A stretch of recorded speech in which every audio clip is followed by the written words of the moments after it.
supporting supply ships and so on. So number one, we are not cheap. Indonesia is cheap, Vietnam is cheap. We don't have a multi-level expertise of crew and talent. That's the reality. Whatever we say about ourselves, Thailand has a deeper level of expertise. Okay? Indonesia has a deeper level of creativity, both from the above the line stuff as well as the creative side. So we have to ask ourselves, why should anyone want to shoot in Malaysia? The incentive helps, yes, 30%, but that's just money, right? At the end of it, it's a matter of time before Thailand ups their 15% to 20%, up to 25%, and it's a matter of time before Indonesia says that if only we give 15%, a lot more people will come to Indonesia. So it comes down to the basic stuff. The foundation of any successful commissioning or production it comes back to a strong development, strong story character, professional production management. People must want to come and work here. I think Jessica said it, and I think that's very true. In our experience and people that we work with, they find that our multilingual capability is definitely an advantage. Our multicultural resources is certainly an advantage. Use those, because otherwise, economically, there's not a lot of reason for people to come and shoot Malaysia. So don't be so comfortable and cocky about whatever that we have, because our position is not secure. Can I say something? Sorry. On that? I agree with Zaini, because as compared to 10 years ago, when I stopped working on business and then come back, and I noticed how everything, in terms of price has changed. And also another thing he pointed out about skill set. I really strongly believe that, Indonesia, Thailand, they ship us hands down. And Malaysia, I come from a very good place, and I'm learning too. I think skill set from art directors to directors, everything, and I'm not disregarding people at all. I'm just saying that we need to up our game. We need to learn more skill sets. He's talking about building a ship. There are so many ways of building a ship. And sometimes I'm very impressed with people dealing with AI and things like that. So as filmmakers, I think we should really, really think about different ways of building things, making things, post-production to pre-production. It's funny because I realized that being like a novice, talking to people who's work in the UK and all of that, and then they were showing me software. That was like talking to fairly experienced people, and this is a few years ago, yeah.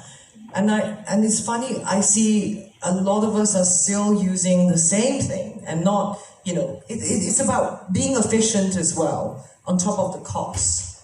I just want to add, to be fair, the people that I work with, HBO, iFlix, Netflix included, they want to give opportunities and exposure to local talent, without a doubt. Without a doubt, on the Ghost Ride, except for one HOD, the entire crew was local Malaysians, yeah? And they were astounded by the quality of our work. In fact, the production designer is here. Leslie, are you here? Leslie. So Leslie was our production designer, and he helped, he's very expensive. I can afford him now after Netflix, right? So please grab him now. But these guys are more than willing to give the exposure, the opportunity and so on. But we, as the producers and filmmakers, please bring them the right people. Please bring them the right standards. Otherwise, it's just going to backfire. Memphis. We think Malaysia's great, actually. we want to do more business here. I think there's a couple of things. The incentive is material, and that actually gets people's attention. I think there's an ease of doing business here that we think is really attractive as well.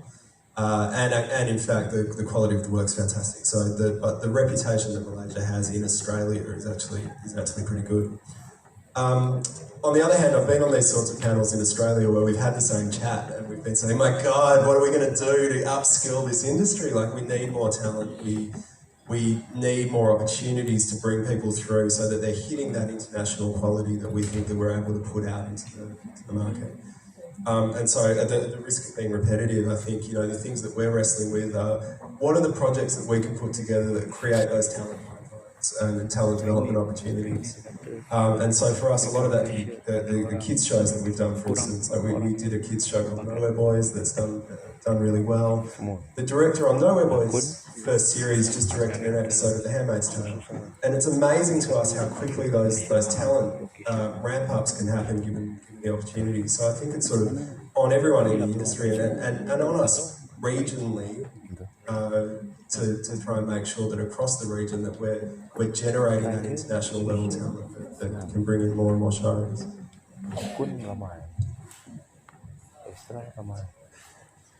Let me just try and comment on this quickly because I know we're running out of time. I'm going to approach this whole theme of funding, scalability of where we stand from a non-creative perspective for a second, because I think it is connected to the creativity. I'm going to answer this with my sense of what the political economics of the situation is, which is where I believe real change can come in combination with grants, but it's never just about grants or free money, as Zainu said. And I'm sure Serena Australia, I actually have been through that process, isn't easy either.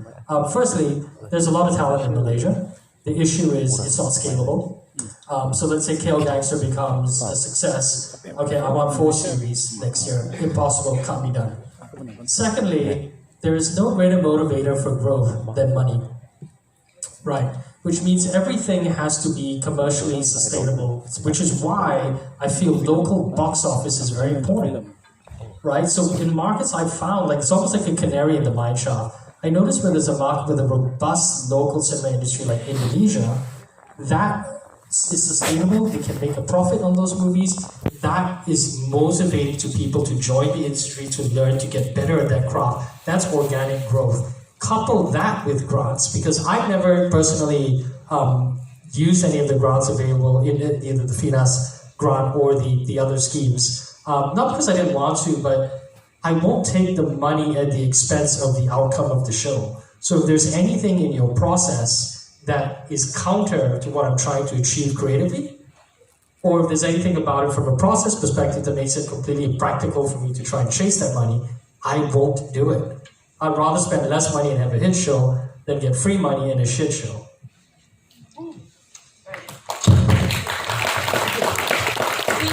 I think if you're 101 on VOD, you're at least 201 today now. Thank you to the panel. It was very interactive. I hope you all can follow. I mean, we really covered a lot of issues. We tap on their experience and opinions. So I'm just we have some time now. You are free to ask any of the panel a question. Just put up your hand, and Mike will come to you. There's one there. You'll take 2-3 questions before the answer. So yeah. Hello.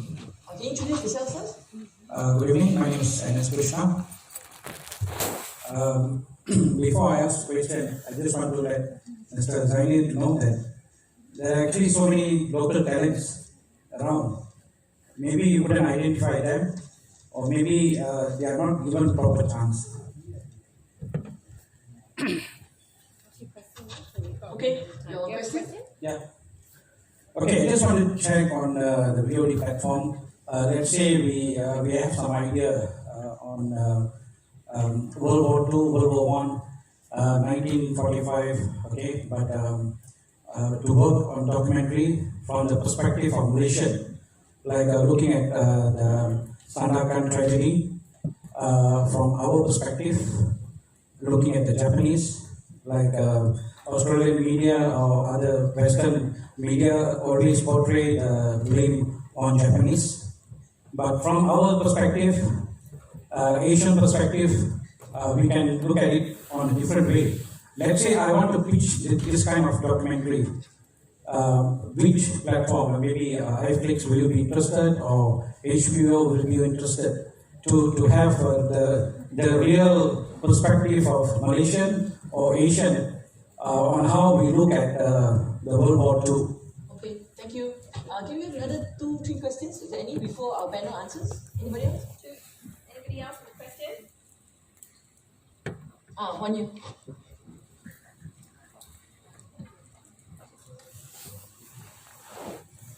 Hi, my name is Viral. I'm from Joe Mama Productions, my own production house. I was just asking, I just wanted to ask if we did indeed wanted to pitch, right? Because usually a lot of us local content creators, we do want to pitch ideas, but sometimes the places that we want to pitch at, they don't actually give out the information on when we could pitch, how often we could pitch, and maybe like the process to go through that. So maybe you could explain a little bit on how often you guys open pitches to local content creators and whatnot. Okay, thank you. One more? Hi, I'm Michael Chen from a company called Iron Hill Media. We're new. We're trying to do stuff exactly like I did. Very proud of Southeast Asian content. As an extension to Fairo's question, actually, one of the things I feel when we want to come up with ideas, we want to understand what it is exactly you're looking for. And I think there's been a lot of insight shared so far in the panel of the stuff you're looking at, but I think it's still very general. I get keywords like, if there's IP, there's big IP already connected to it, then it can fly, or it's connected to stories that we're good at. But I'm sure that on your side, sometimes you're very specific, already thinking about specific things that you're looking at to create. If there's a platform where we get this kind of information somehow, rather than being in the inner circle, because if we're not, then we won't be able to find out these things. I wonder if there's going to be in the future pipelines where we can access to find out these things so that we can create with a purpose that fits as a win-win situation for all. Yeah, that's my question. Thanks. Okay. Another one?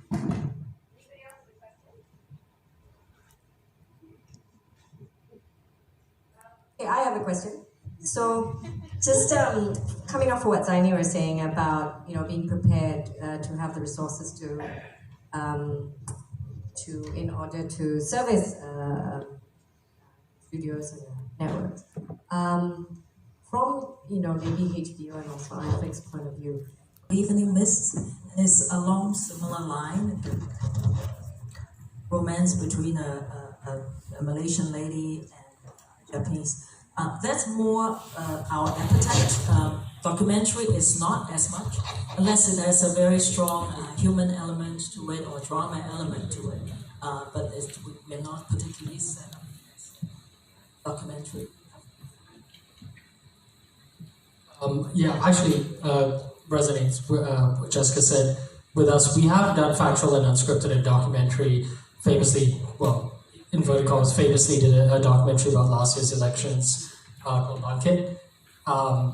It's not our area of focus for us. We're very data led. It's not about what I like or what I don't like, and it's also we're not a channel brand. So I'm not National Geographic or Discovery or BBC that has a remit to produce X amount of factual. So our platform is largely refining. It's really about local scripted drama that's driving the majority of our performance. Only when we have something a unique opportunity or remarkable story like the elections of 2018, then we'll make a show like that. But your topic, World War II, is also going to veer towards a more mature audience that is typical of OTT or SVOD consumer patterns in the region. And if I may offer you and some of the others in this room just one bit of advice, is nobody's talking about the audience. So when you ask them, what are we looking for? Well, first you got to understand who your client's customer is. So start there. Change it to horror history. Genre. Ancient Aliens is a big hit on History Channel. In so. mass. Yeah. You all have any advice for?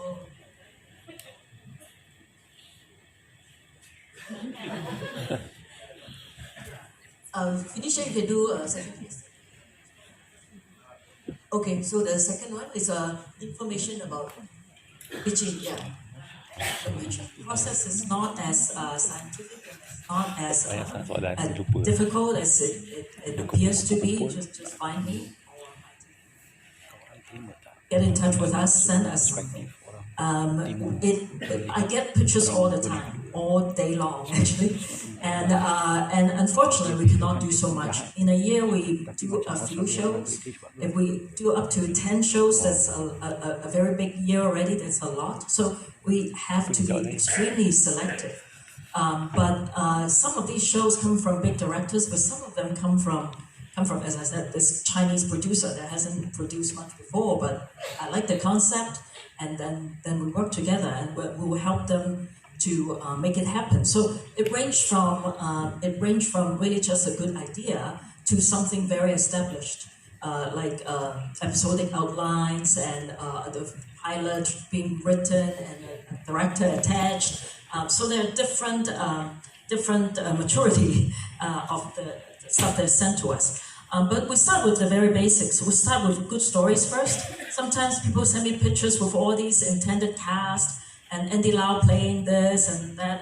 And this is completely meaningless to me. To me, it's really the core story, whether it has something to resonate with people and whether it has the potential to be a good show. Then we work out the others. But of course, if it's from a more established director, we sometimes do less, because it's okay. He has good execution power. We already know that, it's proven. So it's just whether it's a good idea for us. Some teams that are not as established, we come from the idea first.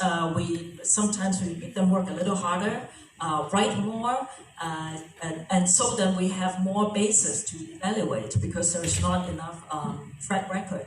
And then sometimes we just talk. It could range from just a good idea on a napkin over a drink, or that it could be something that we work on together for 5 years and it's still being developed. So, just to clarify, so that means you can just email you. Yeah, sometimes it's email me, and then I have a whole team of development team, and then we'll evaluate together. I try to respond to every pitch. I have been a producer before, and I know how hard it is to send something in and then you never hear back. So I try as much as I can to respond to it. Are there like shows? What's day where people can come and pitch? Oh, no. Usually it comes from treatments first. It all comes down to the writing. It has to be the treatment or sometimes the scripts, whatever materials you have available. Or it could be an IP that you want to adapt into a series, but then you have to tell me how you want the series to lay out. Is it a 4-episode or 10-episode thing? What in every episode is going to be about? I just add, I think some guys like Media Prima and Astro tend to have like an open day where you can, book your slot and come and pitch. But otherwise, most of the guys, it's just an ongoing open session. Pitch to them and find a way to get to them. My experience, and this is the phase of being rejected quite a lot of times, is to never give up because you need to know what people want. That's the first thing that you must always tell yourself. And to do that, you must know what HBO wants. You must know what Jessica has said in the past few news announcements. You must be rajin lah. You have to find the articles and say, these guys, they actually want specific things. Because there's a lot that you have to do to read between the lines, rather than asking them and say, what exactly do you want? Because it's constantly changing. Now I've been on the platform side. We change because of budget whatever, schedule, unavailability and so on. So we change all the time, and people change all the time. Because of people change, then the requirements change. Unless we are prepared to adapt and know what's really current in terms of people and platform and what the channel wants, then we're going to be left behind. And to the first gentleman, I agree with you. I think it's just a lot of ability for us to go and pitch so that we get the chance and we get the exposure, but be prepared to do it in a way that they can respond to. It takes time. It takes several iterations. I remember because Finas has invited me before to be part of their committee to listen to pitches for some development grants and production grants.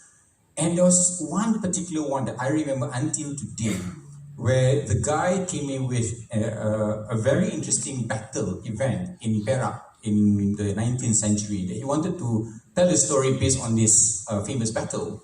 And he was going on and on about the battle for half an hour, So I interrupted him and I said, "But what's the story?" And he kept going with the battle for another half an hour. So when you have the chance, you have to be Rajin first, but when you have the chance, be prepared to tell your pitch in 10 seconds or 1 minute or 10 minutes. Because that's all the time you have. On the lift downstairs with Jessica afterwards, you only have 10 seconds. Flight to catch. Look, I've seen a few different approaches on this buyer intel and what buyers are looking for. The asking the buyer what they're looking for is obviously, I think, a really good source of intel. A lot of the agencies, particularly in the US, keep very detailed records of every bit of intel that they get about what people are looking for, what's popular, what's not. Having looked at a lot of those reports, they directly contradict each other. No one's really quite sure. Sometimes they're insightful, sometimes they're not. We recently had a new head of unscripted joint at Matchbox, and what he did, he came from LA, and then when he landed in Australia, new to the market, he went back and looked at every show that had been commissioned by each platform over the last 15 years, every show that had been renewed, as well as all of the public statements about what they were looking for. And from that, he came up with a breakdown of what those particular commissioners seemed to be most personally interested in. So, for example, he found out that one network had commissioned a series of dating shows and then suddenly stopped. And of course, it coincided with a change of an executive changeover. So, I think actually you can do a hell of a lot of work to go and find out sort of what might be the market might be receptive to. On the other hand, I've also experienced that tends to get blown away by the show that someone is just most passionate about and that actually has its moment. And so I think you can do a thing where you end up just leading the market. So, all right, everyone's interested in vampires. By the time you've developed your vampire show, there's been 6 of them. So I think the better advice is definitely be aware of that and be aware of what's working and what's not and so on. But I think being guided by the passion or an idea is probably a better starting point. Time. We're still a capital raised company, so the big challenge for us is when in the year we have the budgets, when they're allocated. But that doesn't mean, because as everyone here knows, the conversation to do or not do a project can take a very long time. It can be a year of conversation before you're even taking the real step into contracts and production. So I have a team as well, and I'm happy to give you their emails. Only because I don't know that I can confidently respond to every single pitch, but it would be our intention to do that. But to Matt's point, I think what you're saying is you guys should do your homework, right? You have to do your homework. I've been on the other side before. This panel would not happen in LA. And it's not to speak well of ourselves, but just it's actually easier to access us in Asia because we're in a more collaborative field. So take full advantage of that, because don't presume that you get this commissioning in London or in the States. And to Sabrina's last question, is there hope for small companies with minimal capacity but big passion?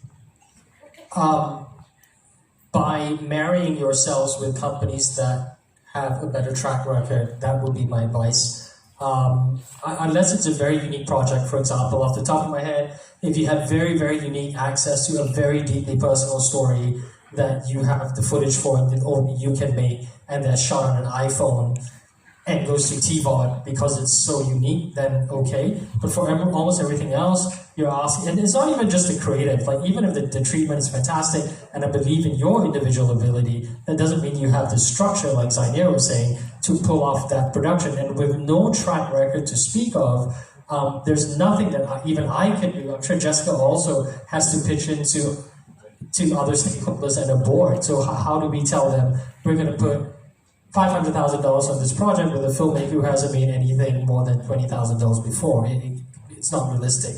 So the best way to do that is to go to people like Zainier, I think, and say, hey, will you shepherd my project? Or that's, in my opinion, what finance and also public service broadcasting should be. That's what frustrates me in some of the Southeast Asian markets, where I don't see the PSB working as the breeding ground for good local producers and content.